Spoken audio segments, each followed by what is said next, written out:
Saudaraku, peresmian dan pelantikan Ketua dan Pengurus Pemuda Karang Taruna Kemukiman Wihni Dusun Jamat periode masa bakti 2023-2028 telah resmi dilaksanakan di kediaman Imam Mukim Jamat pada Kamis 7 September 2023. Acara tersebut dihadiri oleh Imam Mukim Forkopimcam dan tokoh-tokoh pemuda pengurus Karang Taruna Kemukiman Wihni Dusun Jamat.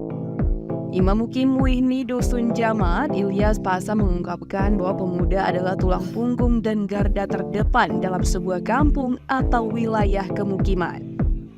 Ilyas mengatakan pada hari ini SK Pengurus Pemuda Karang Taruna Kemukiman Wihni Dusun telah diresmikan dan diserahkan kepada pengurus baru dan disaksikan oleh para hadirin yang datang.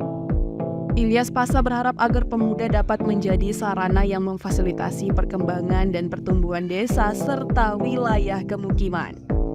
Ketua Pemuda Karang Taruna Kemukiman Wihni Dusun, Nurdin Syah Muhammad, yang baru saja dilantik, berharap agar seluruh unsur pemuda, pemerintah desa, dan pemerintahan kemukiman dapat mendukung penuh terbentuknya organisasi kemukiman dan menjalankan program-program desa dan kemukiman yang bertujuan baik dan bermanfaat. Selain itu, Nurdin Syah juga mengingatkan seluruh unsur pemuda, reja, dan kemukiman untuk saling mendukung dan mengingatkan dalam melaksanakan kegiatan dan program-program pemuda sesuai dengan kebijakan dan kesepakatan bersama yang tertuang dalam Fakta Integritas Kesepakatan Bersama. Camat Linge, Win Akbar, berharap bahwa pemuda dapat menjadi pemersatu dan pemerhati kemajuan di desa dan wilayah kemukiman.